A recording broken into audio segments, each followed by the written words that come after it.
could have given up, but you didn't. You could have stopped believing, but you didn't. You could have kept living their expectations, but you decided to make this life your own. And in turn, you're here.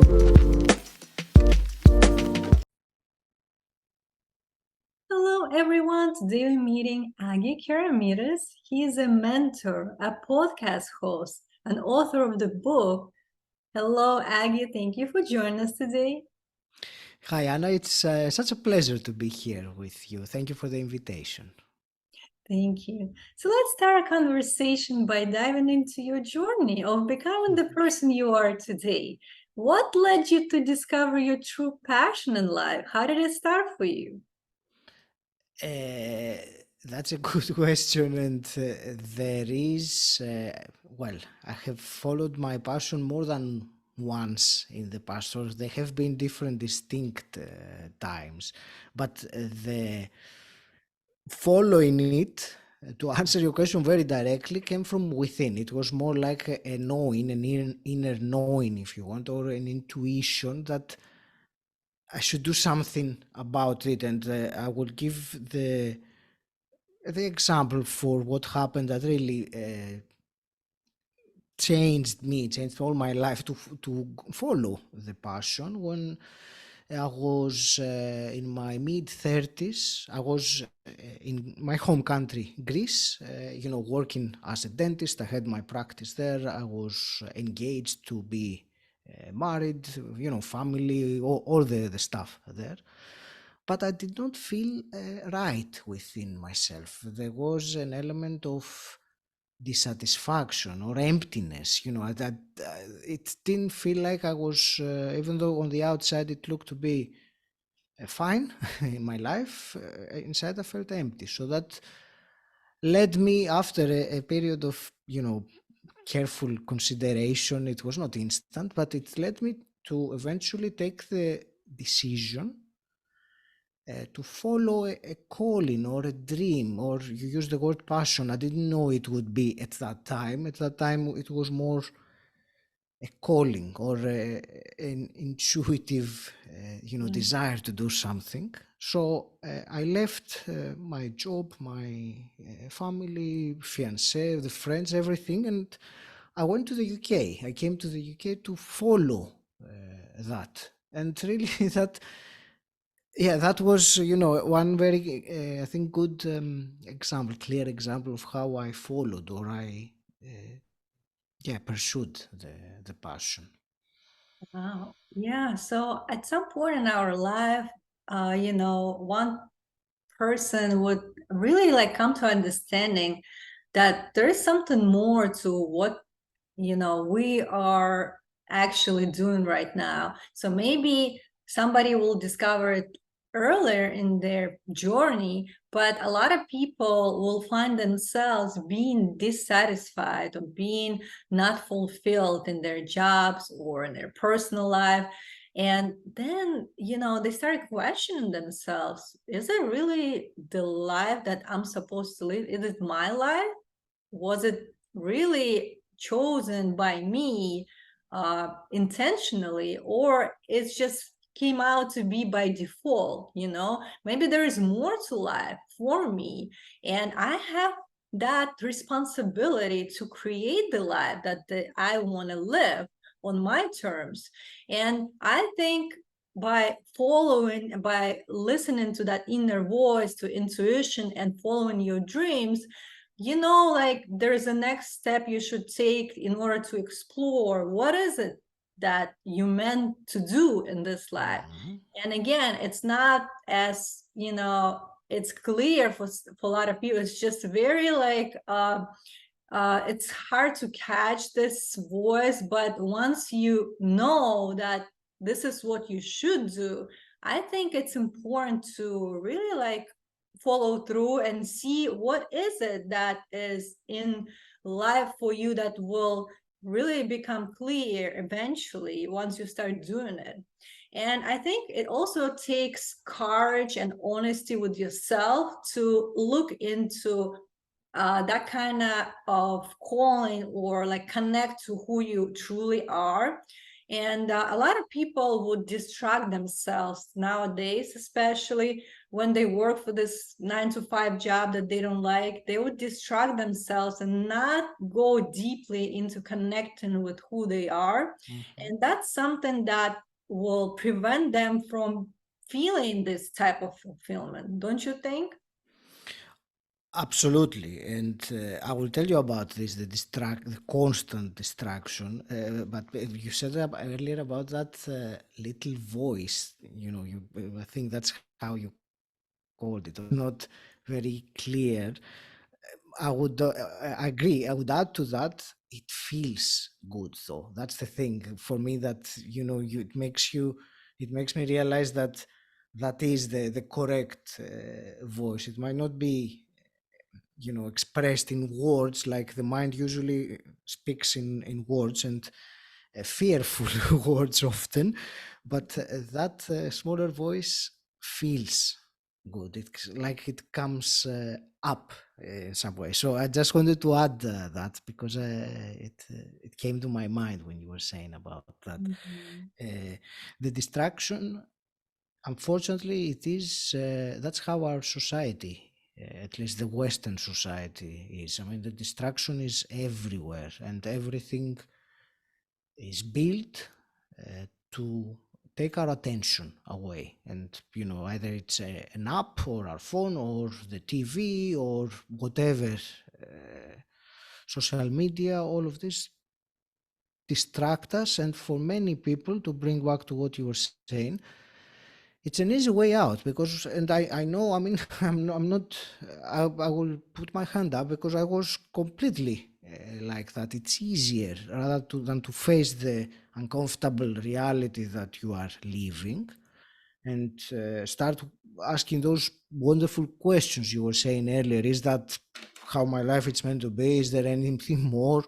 I mean, I congratulate people who reach that stage that they start to ask these questions, because many people don't even, Yeah. ask them, which is sad, but that's how it is. So, uh, yeah, I kind of sidetracked there with where I was going with it. So I don't know if that answers at least partially your question, or I can carry on. Yeah, definitely. And it's just this kind of like checking in with yourself with that feeling that you mentioned. When you start feeling good about something, that idea in your mind, what else could you do? What are the areas that you can apply your skills that it's something that you can really contribute not only for yourself, but in order to serve others, right? And once we start exploring and following that feeling and giving ourselves chance to Mhm. really practice and see what can we do, how we can apply those skills. Maybe it could start as a hobby, right? Some people start as a side gig, right? And eventually it could grow into something you can imagine, but without you even trying and giving you that chance, how would you know? So if we are kind of like settle for less, if we just some people just accept, all right, so this is my reality, this is how everybody lives, this is how it should be, but does it feel good for you? Like, you have to ask yourself, is it really something you want to have in your life, you want to continue doing, or you feel like there is something off? You have to follow that feeling. You have to listen to yourself, you have to listen to your intuition, because nobody will come and save you, nobody will tell you what to do. You are the one who knows all the answers. And if you're not honoring yourself, if you're not really listening to yourself, you know, you don't have that opportunity to really see what can you bring in your own life. How can you Mhm. create it by design? And it's possible. A lot of people, started with nothing, and eventually, like, over few years, you can see that your life could transform dramatically. I think people underestimate what could be done within a year. Once they start doing something and commit to that process and do it consistently, once you start integrating that in your lifestyle and start changing what you do on a daily basis, that's where you're going to see the result. What are your thoughts on maybe like changing some kind of like daily habits or integrating some practices that would support somebody into going to the right direction? What could bring the mindfulness and awareness in their life that will help them really understand clearly what is it that they want? Sure. Well, I wish there was one single thing that I would say that would apply to everyone and really produce that. Unfortunately, there isn't. I haven't found one single thing. But what I will say as something practical, something implementable, and I will. This is, my podcast, Personal Development Mastery. I'm very much keen to give to the listeners always some action, something that they can pick up from the conversation. So that's something that, podcasts like yours and mine are very useful with, because it's not just about, more information. So we're not talking just to inform people. The point of these conversations is to influence, the audience to do something that they can improve their life. So I just digressed there for a moment because I wanted to cover it. I think it's important. But to answer your question about something that one can do and they will build mindfulness, you've gave me that example. For me, the cornerstone of a day, a successful day or a good day, I mean, it doesn't, is my morning routine. What I do the first hour or so after I get out of bed, and that is quite structured. It doesn't have to take 1 hour, but whatever you do over the first hour kind of shapes the rest of your day, whether you know it or not, because and we could go into that, but I think that's irrelevant. The practical element is, and that's what I would give as my message or answer to your question: do or have an intentional morning routine. So put there some key elements. For me, meditation is certainly one of them. Even if you meditate for 10 minutes, it's better than nothing. So if, of course, if you can do more, that's much better. But some things that I do personally, like journaling or reading one page of a certain book called The Daily Stoic that I read every day, or taking some time to reflect on the day ahead and write it down, gratitude, simple things. I forgot another big one: exercise. Some kind of exercise, could be go for a run or yoga, whatever it is, but movement of the body. And Anna will really need to add to that, because this might sound like a lot, especially with someone who doesn't really have much of that in place. And I don't want to overwhelm. I just mentioned some things that I do, that I have adopted over the years that I have been on this journey of personal development. But what I would suggest is pick one, just one element, whatever it resonates with you. Is it 10 minutes meditation? Is it to do some stretches? Is it, whatever it is for you, to write down what you're grateful for? Pick one thing, and tomorrow morning do it in your routine, and do it a few times until it becomes consistent and it becomes frequent.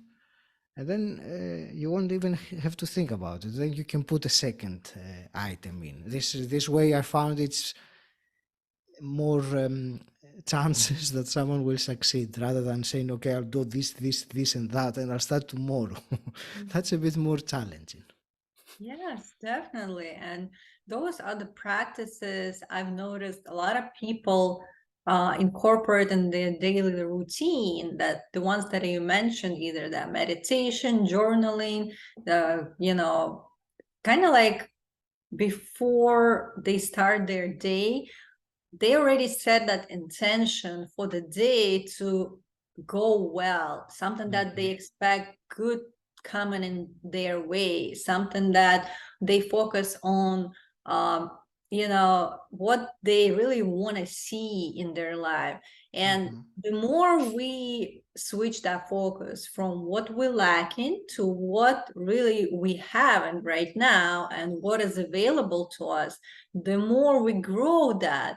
I always kind of like stressing out the importance of gratitude and focusing on what we have, because I believe it's not that we attract, and I think it's more like the more we appreciate what we have, the more it appreciates, you know and it's just grows, and there's more coming our way without even stressing too much or thinking about it too much or putting effort too much, but only if we focus enough on what we have, and of course being mindful of what we're thinking, because that's very important part of really us making decisions in our life, is being in that cycle, thinking negative. Sometimes people have that negative thinking pattern cycle that they're in, and they can disrupt it because they're not aware of it, but they don't realize how it's running their life and impacts their decisions along the way. And so there are certain beliefs or ideas that they acquired along the way in their journey that no longer serves them, and they're just not aware of them, And the more we become mindful through, again, meditation, exercise, different practices, when we bring that awareness here in that present moment, we start noticing those little things and those ideas that we can really dig into more detail, and asking ourselves a question: why do I believe what I believe? Is it really true? How do I know that it's true? Why I keep thinking about it? And maybe there's something to it that, it's no longer relevant, and maybe I should let go of that, right? And once we make that decision, one by one, we can just really like look into our mental health and make our mental health a priority, really. So once we know that this is important, once we know that this is a foundation to all the decisions that we make in our life, we have to treat it very seriously, and really kind of like give ourselves that support that is needed, and look into what is it that we're thinking about, and how we can help ourselves to release something that is no longer valid in what we have in our life right now. So because that sometimes becomes like kind of like self-inflicted suffering for a lot of people, and they always in that victim mindset, blaming people, circumstances, events around them, why they are at the place that they are, why they feel this way, and etc. Once we start taking that responsibility, knowing that we're the ones choosing what we are going to think about, then we're the ones who can change that, and everything else falls into place. So what are your thoughts on really like looking into our thinking patterns and disrupting, and how we can help ourselves to kind of create a new support system that will help us propel us forward for the successful life? Yes, you said, and I think it is one of the, if not the most important skill that one can build, is that awareness of the present moment, bringing yourself, just stepping outside of that stream of thinking or emotions or whatever is happening inside your body or your mind at that time, and realizing that, okay, I can, this all is, yes, it is happening, but right now I have a choice. Do I go with it? Do I follow it wherever it takes me? Or do I do something different? And that's exactly what, you were saying, to take responsibility, because it's difficult for many to take responsibility. It's easier to be a victim because at least you know that, oh, poor me, there's nothing I can do. It's not up to me. But taking responsibility means that you are responsible for everything that you're not happy about or you're not happy with. So becoming, I'm just reiterate, becoming aware of bringing yourself back to the present and being able to distance yourself a little bit from what is happening gives you the ability not to react to situations that are happening, but to respond. There is that phrase, or that equation rather, that says that stimulus plus response is equals the outcome. So the outcome, it's not just what happens, the stimulus, it's our response. But if that response is the autopilot, that state that many of us live in, completely absorbed by the stream of thinking that's going on in their head, or the physical sensations that then we put a story and we call them emotions. Oh, I'm angry, or this or that. I think the decision, as you were saying, the decision that I really need to do something about it and change that. I haven't found any magic pill that can do that for you automatically. For me personally and others that I know, it is something that you learn and you get better with. Of course, there are tools that can accelerate, let's say, the progress, but it is something that each of us has to do on their own, unfortunately. No one can do it for us, to stand guard between us and our mind and be discerning of, what's going on there. Is this serving me? Is this a belief that I was told when I was 10 years old by my mom? Is that still relevant now? So it's a great question, Anna, and it's very multifaceted. I mean, there are so many things we could talk about in this particular. I think, I hope I gave a little bit of something useful. Yeah, of course. And also, another thing is, you mentioned emotions, right? How people find themselves being in that reactive mode a lot of times when something is being triggered within the interaction with other people, right? Mhm. And in the moment, they don't realize, but they just react uh, automatically on autopilot. And again, it could really start accelerated some kind of like problem or issue in their life.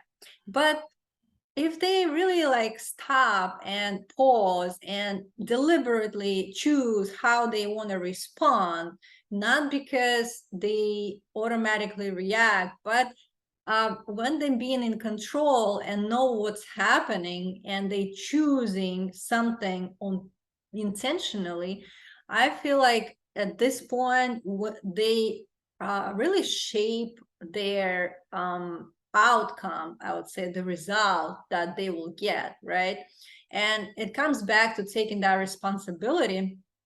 And once we're in control of our emotions, so whenever something comes up, like unpleasant type of emotion, I feel like it's better if we just process them other than reacting. And the more we uh, normalize processing emotions, the more we accept that it's good for us to kind of like either practice on our own or maybe find somebody who can help us release those type of Mm-hmm. emotions and prioritizing that, knowing that it's not just important for me, it affects other people as well in my circle, in my family, people who I'm interacting with.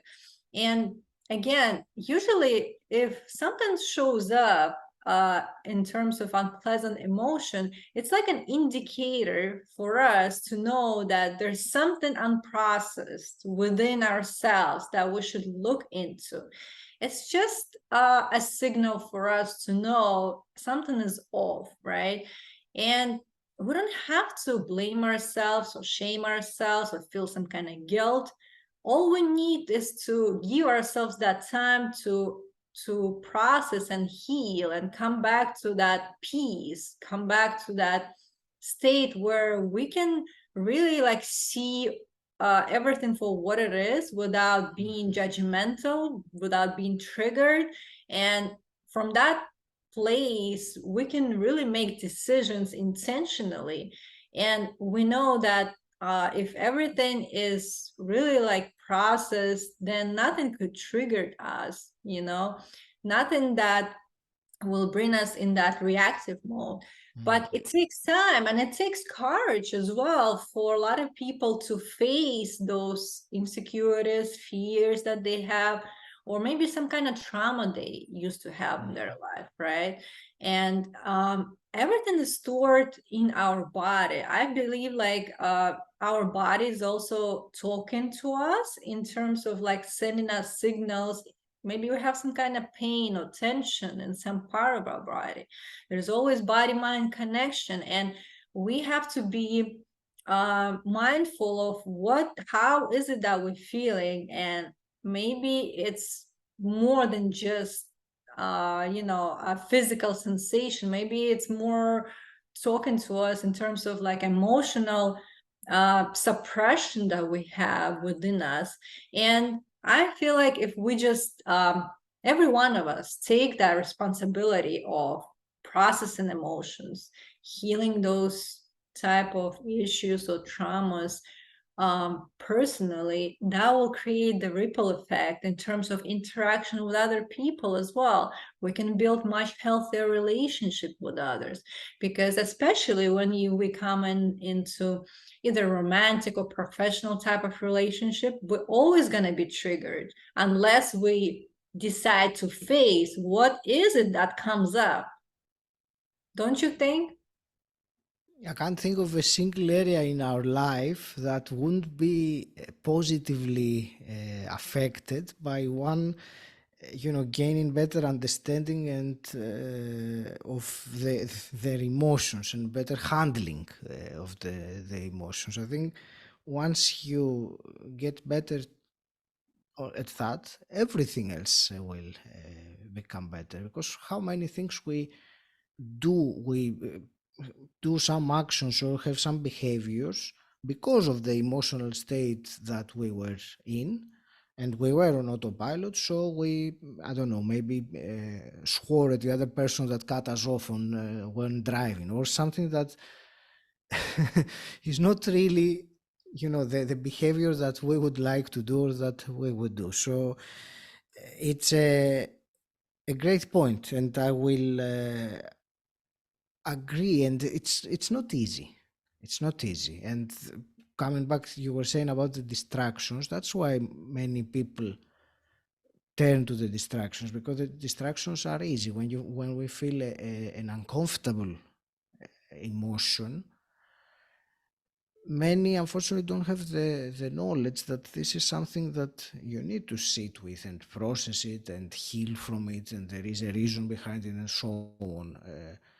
But it feels uncomfortable. The society, or maybe from parents or school, you have learned that, oh, when you're feeling sad, there is something wrong with you. So this getting distracted to forget about that, or suppress it, or drink, or binge watch TV, or whatever it is that you do to forget about that, that's really, in the long term, it just perpetuates the problem. And I think anyone that has done that, they will know that the more you ignore it, the bigger it gets. So, yeah, let's take the responsibility and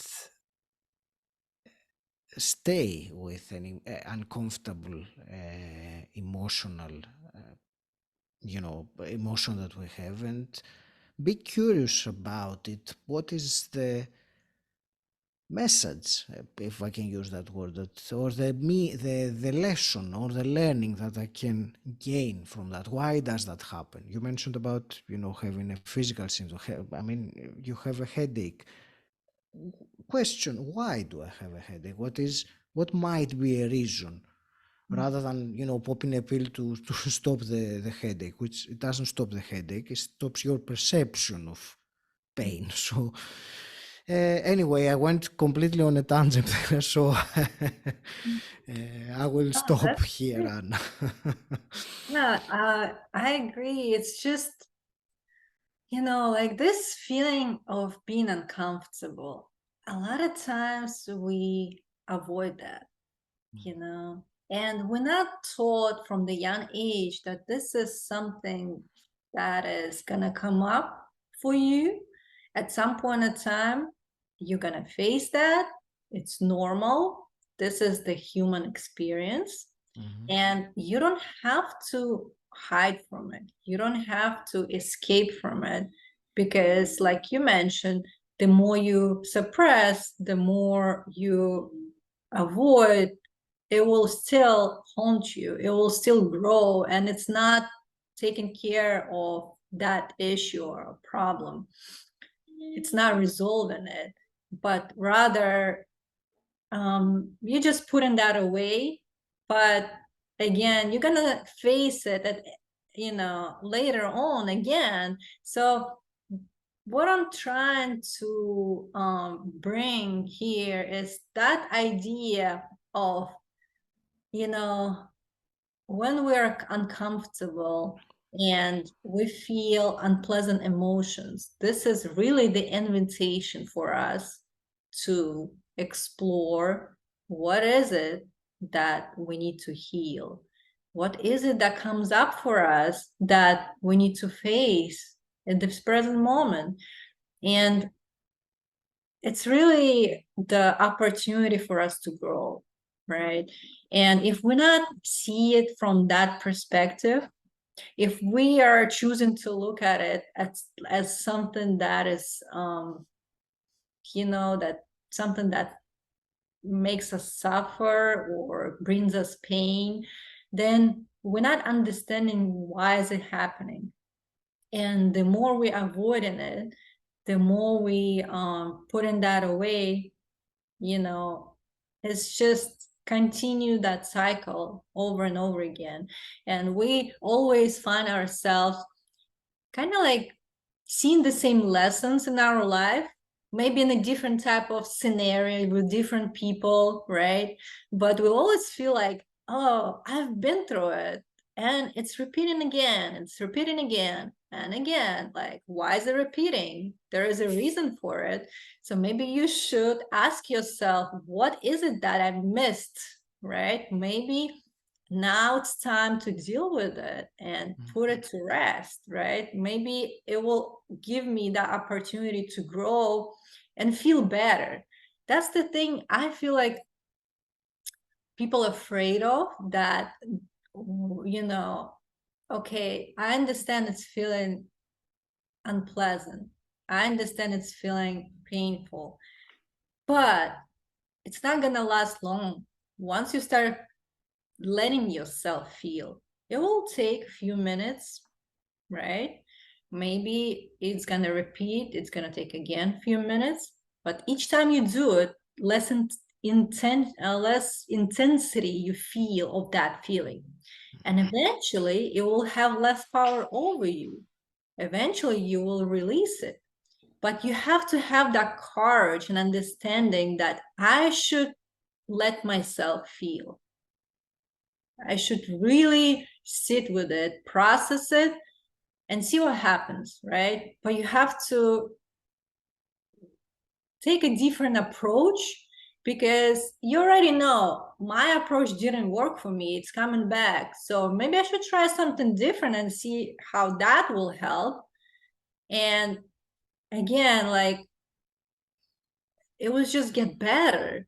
Every time you do it, it will get less intensity over that type of feeling, and you're not gonna feel it as bad or painful any longer. And you will set yourself free eventually. And now that you are not afraid of any emotion that would come up for you, you're really welcoming those emotions, then you are in control of how you choose to respond at any point of time. What are your thoughts on that?